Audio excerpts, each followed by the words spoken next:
제36편 여호와의 종 다윗의 시 인도자를 따라 부르는 노래.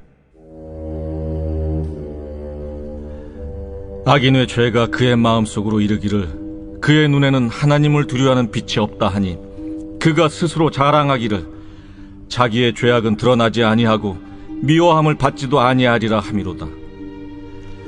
그의 입에서 나오는 말은 죄악과 속임이라. 그는 지혜와 선행을 그쳤도다. 그는 그의 침상에서 죄악을 꾀하며 스스로 악한 길에 서고 악을 거절하지 아니하는도다. 여호와여, 주의 인자하심이 하늘에 있고 주의 진실하심이 공중에 사무쳤으며 주의 의의는 하나님의 산들과 같고 주의 심판은 큰 바다와 같으니이다. 여호와여, 주는 사람과 짐승을 구하여 주시나이다. 하나님이여, 주의 인자하심이 어찌 그리 보배로우신지요. 사람들이 주의 날개 그늘 아래 피하나이다. 그들이 주의 집에 있는 살진 것으로 풍족할 것이라. 주께서 주의 복락의 강물을 마시게 하시리이다. 진실로 생명의 원천이 주께 있사오니 주의 빛 안에서 우리가 빛을 보리이다. 주를 아는 자들에게 주의 인자하심을 계속 베푸시며 마음이 정직한 자에게 주의 공의를 베푸소서. 교만한 자의 발이 내게 이르지 못하게 하시며 악인들의 손이 나를 쫓아내지 못하게 하소서. 악을 행하는 자들이 거기서 넘어졌으니 엎드러지고 다시 일어날 수 없으리이다.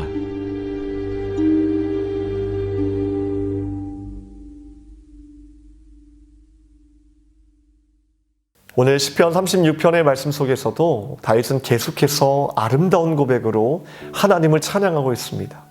특별히 오늘 우리가 그의 고백 가운데 주목해야 될 고백이 있다면 바로 7절에서 고백하고 있는 주님의 인자하심입니다. 다윗은 하나님의 인자하심을 찬양하고 있습니다.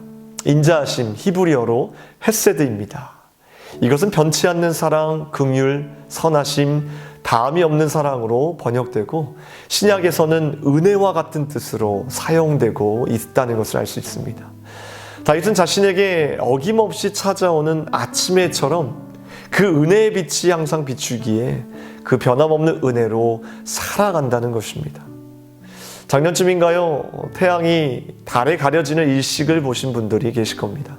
저도 이제 눈으로 직접 보면 좋았을 텐데 안경도 없고 또 어디에 있는지도 모르겠고 그래서 유튜브 생중계로 태양의 모습이 점점 사라지는 모습을 지켜보았는데요. 유튜브 댓글에 사람들이 열광을 하는 겁니다. 너무 신기하다. 그러면서 또 대부분의 사람들이 소원을 빌고 계셨습니다. 수능 만점 받게 해주세요. 돈 많이 벌게 해주세요. 건강하게 해주세요. 순간 저도 소원을 빌 뻔했습니다. 저는 사람들이 일식을 보며 열광하는 모습을 보면서 문득 이런 생각이 드는 것입니다. 수많은 사람들이 태양이 막 달에 가려지는 가끔 일어나는 현상을 보면서 열광하는 것이 아니라 매일 태양이 뜰 때마다 저 태양을 움직이시고 모든 만물을 질서정연하게 운행하시는 저 태양 뒤에 계신 하나님을 바라보면서 열광했으면 하는 마음이 드는 것입니다. 이 시기의 현상도 신비롭지만 사실 우리가 매일 아침 해와 달을 주시고 우리를 매일 안전하게 살게 하시는 하나님의 변함없는 은혜 자체가 기적이고 감사의 제목일 것입니다. 오늘 8절 다윗의 고백처럼 우리는 모두는 주의 집에 있는 풍성한 음식으로 배불리 먹고 있고요. 주의 복락의 강물, 즉 주의 기쁨의 강물을 마시고 있다는 것입니다.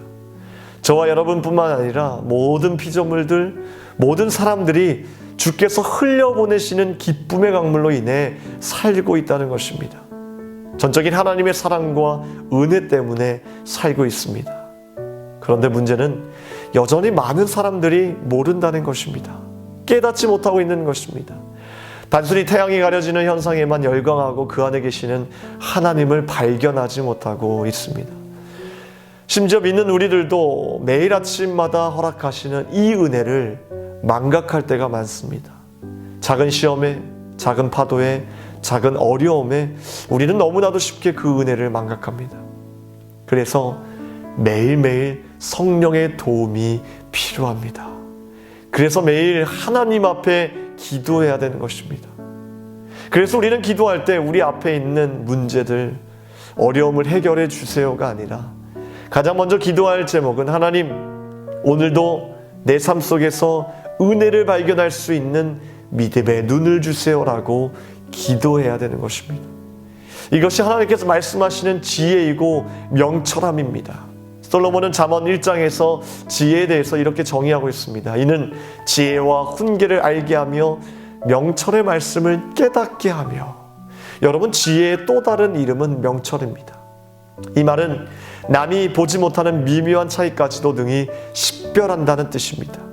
예를 들어 춤을 잘 추는 청년이 있다고 칩시다. 그 청년은 남들이 춤을 추는 모습을 보면서 그 사람이 춤을 잘 추는지 어설프게 추는지 작지만 중요한 차이를 알아보지만 저에게는 전혀 그런 능력이 없습니다. 반대로 저는 영적 훈련에 관심이 많기 때문에 주변 사람들을 보면 이 사람이 영적인 훈련을 잘하고 있는지, 지금 그 영혼이 어느 길로 가고 있는지 구별이 되지만 그 청년의 눈에는 그 사람인 것입니다. 그런데 이 명철함의 범위는 일상생활에 확대된다는 것입니다.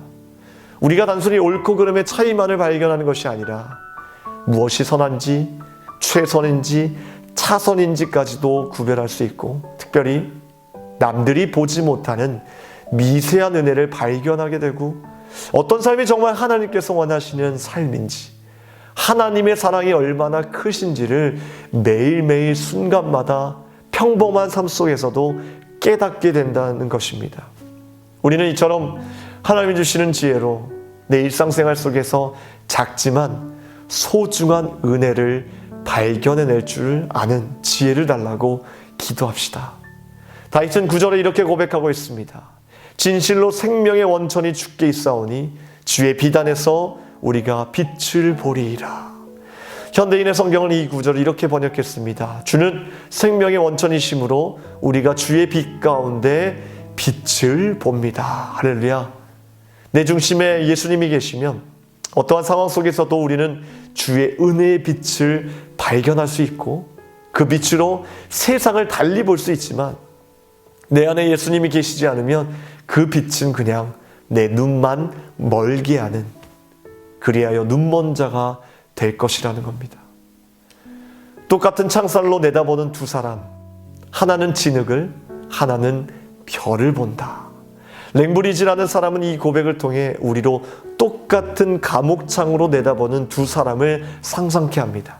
시야는 같지만 보는 것은 전혀 다릅니다. 보이는 것은 같지만 관점이 전혀 다릅니다. 오늘 이 새벽에 변함없이 찾아오는 은혜 앞에서 이 은혜를 발견하시고 또 열광하시는 귀한 시간, 귀한 하루가 되길 주님의 이름으로 축원합니다. 기도하겠습니다. 하나님, 우리 안에 생명의 원천이 되신 주님께서 그 빛을 허락하여 주시사 나의 일상 속에서도 주님 역사하시는 그 은혜를 발견할 수 있는 눈을 허락하여 주시옵소서. 그 은혜로, 그 눈으로 날마다 주님을 찬양하게 하시고 주님의 영광에 열광하게 하시고 주님 앞에 감사의 제사로 하루하루를 살아갈 수 있도록 도와주시옵소서. 눈먼 자가 되지 않기를 원합니다. 날마다 허락하신 주님의 은혜로 살아갈 수 있도록 도와주시고 오늘도 우리의 기도에 응답하시는 좋으신 하나님을 바라볼 수 있도록 역사하여 주시옵소서. 감사드리며 우리를 구원하신 예수 그리스도의 이름으로 기도합나이다. 아멘.